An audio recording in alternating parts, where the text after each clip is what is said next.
Katig tayo guys. Tinapay. Sarapan. Yan sa kape.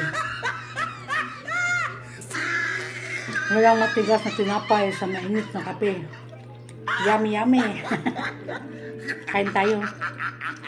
Oh, he tried it. Magsimula tayong mag-diet guys. January na. Tapos ng kainan.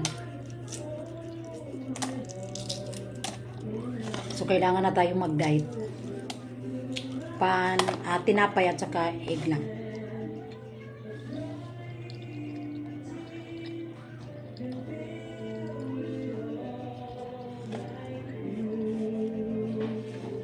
Kasi noong December, panay kain ko. Parang 80 kilos na yata ako.